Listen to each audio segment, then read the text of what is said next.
کارونو مرګ دا حقیقت دی تقریبا تمام خلکه چې هغه هر مکتب فکر سړی دی خو هغه سیک دی مرګ مني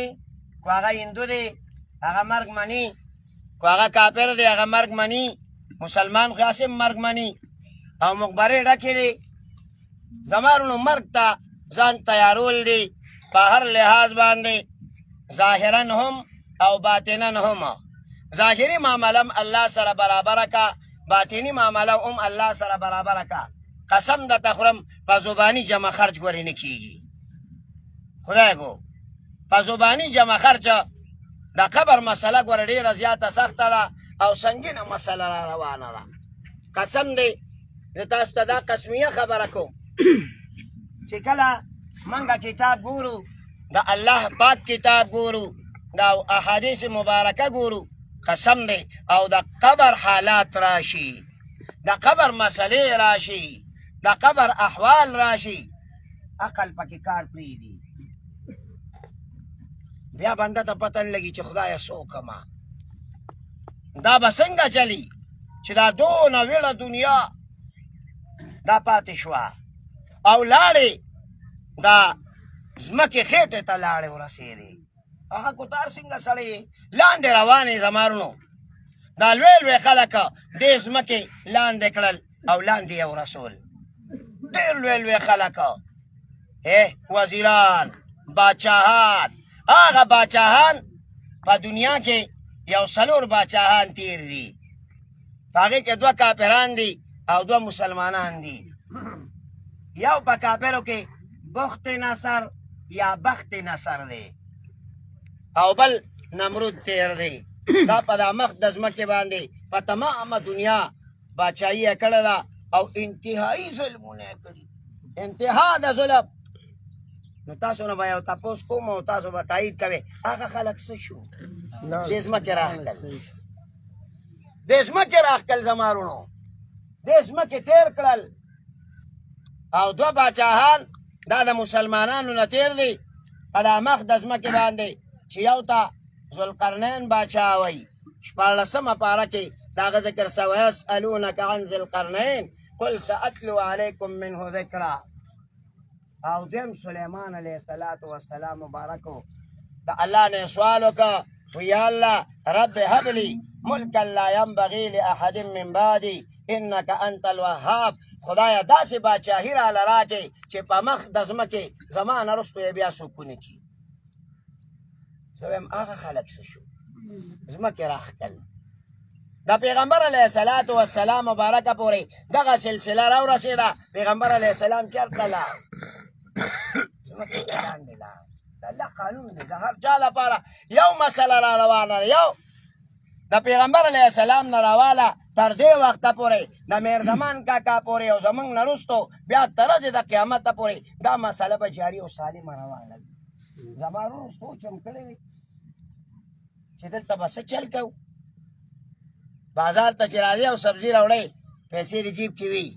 ټماټر به میلاویږي الوګان کچالان او غوښې دا به میلاویږي کله چې ستا سره پیسې جیب کې وي او که پیسې در سره نی تاسو ټول جواب راکړئ څوک څه درکوي نه ورکوي خبر ته رالې الله ملاقات ته رالې دلته کې ستا د عملنامې جاج پرتال به کېږي او ستا عمل به ګوري چې تا سره څه د دنیا نه راوړي دي زموږ د صاحبانو یو مرید و الله داد مولوي صاحب نامه او ډېر پاک سړی او ډېر ښه سړی دی زنده ولي د خدای دې اوس هم شته هلته په افغانستان کې ډېره لویه مدرسه دا شروع کړې ده هغه به وایي زموږ په دې غرونو کې یو مصره وه هغه ډېره زیاته مشهوره وه وایي په مشرق کې مغرب کې شمال کې جنوب کې هر طرف ته ځمکې ته لاړ په ده باندې تبې او خازې پې ولګېدې خدای خو زه خو د دې نه ډېر یېرېږم خو سره ستاسو دې را باندې خدای هسې بې سره قسم دی ګورې ګران کار دی که نه دا خازې چې یو بل سره دغه کړي نو بیا پې خټه ور وتپي چې سړی ترې بار راولېږي او دا په منونو دا خاورې یې راواچولې پې په منونو خدای دې معافي وکړي امین وکړي وآتو كل ذي حق حقه هر چا ته خپل حق ورکا قسم په خدای ډولکی والا تم خلک استاذ وایو چې ګاډي چلے هغه تم خلک استاذ وای نه کاکا تم خلک استادی وای هر چا ته استاد وای د سکول استاد تم خلک استاد وای د یونیورسيټي ته استاد وای او د جمعه ته وای استاد راځه پتهونه لګی د چې आवाज یې چاته پتهونه لګی دا استاد راځه مالک ابن دینار رحمت الله علیه وی راته چې راځه استاد جی راځه را مخکې ویلاړم او جنازه مې وکړه خو ول ډېر خفه چیرې دا ډاډو څوک شته دی نه په دا مخ د ځمکې باندې ایله را څلور کسان دي بس په اقرباو کې په رشته دارانو کې بس څلور کسان وی رالم جنازه مې وکړه نو ستاسو به یاد وي انشاءالله پخوا به په دې مقبرو کې غازونه او غازونه خو هغه خلکو دغه کړو پکې دا لاچیان میاچیان دي هغه خلکو پښتنو به متل هم کوي لکه سم د مهري غازي وی د شپې دې پرخه وي او سهار د انوار وایي هغه غازونه به پکې مالک ابن دینار رحمت الله علیه فرمایي وی زه رالم هغه غس ته داسې لږه ډډه مې وواله او هغې ته ګورم دقسې قبر جوړېږي خو ولې په سوچ کې یم سترګې مې پټې شوې چې سترګې مې پټې شوې و یو دوه کسان وینم چې د اسمان نه راکوز شو دوه کسان وینم چې د اسمان نه لاندې ځمکې ته راکوز شو او هغه قبر ته لاړل لاندې ورکوز شو وی الله ما ته د هر څه ښکاره کوي او یو سکرین غوندې لګېدلی دی د اولیاو زړه صفا وي رډال لګېدلي وي هر شی مو الله ویني وی لاندې ورکوز شو کپن تپن شوی دی او سخت پریشان یم وی دې کې چې ګورم یو پکې مشره پرشته ده بل پکې کشره پرشته ده وی دا مشره بله د ډوډۍ سره ودرېده او دا کشره هغه خاوره یې راواړولو لاندې ورکوز شوه یو خاځه یې رالرې کړه الله وی ما ته ښی وی لاندې ورکوزه شوه وی لاندې چې کومه کشره پرشته ده او مخکې بره مشره ده هغه لیکل کوي وی د دې سر نه شروع شوه لاندې پرشته مالک ابن دینار وی دا خبرې زه اورم بیا ورته وایي چې په سر کې هم ګناه ده خدای دې مو ساتي امین په سترګو کې هم ګناه ده په غوږونو کې هم ګناه ده په پوزه کې هم ګناه ده په ژبه کې هم ګناه ده په لاسونو کې سر نه واله تر خپو پورې سړی وي صاحب ټول د ګناه نه ډک دی ټول سر تاپا د ګناه نه ډک دی وی دا مشره پرشته مالک ابن دینار رحمت الله علیه وی دې ورته وایي چې ته راوخېږه زه په خپله ورکوزېږم جاج پړتال کوم وی دا مشره پرشته لاندې ورکوز شوه او دا کشره بره راوخته وی دا طرف یې وله سیرې کوي دلته زمونږ د صوفیانو په نیز باندې د دې ګسې سینې نه دوه ګوتې داسې او دوه ګوتې مایل به سینه دو انګش به مایل سینه دقه ځای کې زړه دی دا چې ډس ډس کوي دا زړه دی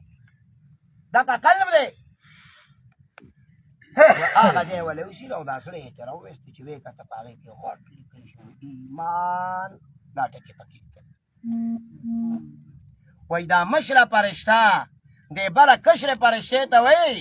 چې سړی خو ستا د رپورټ مطابق امت ته شان دی څنګه چې ته وی خو الله تعالی وله یو لوی دولت ورکړی دی چې د دنیا نه راته نو ځان سره ایمان راوړی دی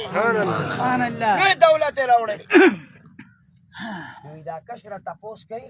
هغه څوک دی چې ایمان به چاله ورکړي ما رحمان لره راکړي ایمان ته پام کوئ ګور ایمان ضایع نه کړي ښه په اغیارو باندې په دنیا باندې په لالچونو باندې په اغراضو دنیاوي باندې په شهواتو باندې په لذاتو باندې پام کوه چې ګور ایمان ورنکړي لویه سرمایه ده د آخرت دپاره پاسپورټ او ویزا دا ایمان ډېره لویه سرمایه ده نو دا مشره ورته وایي چې اگر چې سړی ګناهګار دی خو په دې زړه باندې د ایمان مهره او ټاپه لګېدلې ده وی ما ولیکله هغه مشره پرشته وی ما ولیکل چې انه من اهل الجنه دا جنتي دی دوزخي نه دی سبحان الله ایمان ډېر لوی دولت دی نو عمل به دې ګوري نو عمل به دې ګوري یو پارچه یو منټه یو سیکنډه د دنیا چې ستا څومره مسله ده هغه ټوله ګوري نو ځان تم سوچ وکړې زه به ځان ته سوچ وکړم او تاسو ځان ته سوچ وکړې زمونږ پښتانه وایي که نه هر چاته خپله چاړه په اوبو کې ښکاري. د شپې څه کوې د ورځې څه کوې معاملات دې څنګه دي د خلکو سره روزګار څنګه دی دا ستا عمل دی خلک تنګ دي او که خوشحاله دي خلکو سره یې څونه نیکۍ دي او څومره یې بدۍ دي دا ټول ګوره ستا عمل دی دا جمع کېږي دغه ځای کې قسم دی دغه ځای کې جمع کېږي او دا دنیا ده ګرځه یو یو ګل ترې راشو کوه چېرته مونځ کوه دا یو ګل روژه نیسه دا بل ګل تلاوت کوه دا بل ګل استغفار وایه دا بل ګل درود پاک وایه دا بل ګل سبحان الله وایه ذکر ده دا ټوکرۍ د عمل ډکه کړه ګناه دې اخوا کړه ازغي پرېږده هلکه تاسو نه یو تپوس وکړم چېرته تاسو داسې ګل لیدلی چې بې ازغي وي خامخا به دې سره ازغي وي نو چې ته نیکي کوې هغې سره به تا ته تکلیف میلاویږي خو ته ګل راواله ازغي پرېږده ازغي دنیا کې پرېږده او ګلونه ځان سره جنت ته یوسه الله دې د ښه عمل توفیق راکړي امین او حاجي صاحب دې الله وبخي امین ځکه زمونږ د جمع ملګری مو مشر مو تقریبا یاره زه وایم زمونږ په لاماله کې به عبدالرحمن بھائی د ده د عمر سړی نو ډېر عمر رسېده خو پته نه لګي چې څومره عمر به پته نه لګي مونځ له به راته باقاعده لس اتیا 91 سال دا ډېر زیات عمر دی طویل عمر ډېر عمر دی الله دې دا ډېر عمر پراخه دی او خدای پاک ته خوشحالۍ ورکړي د جمع دعا ورته وکړي الله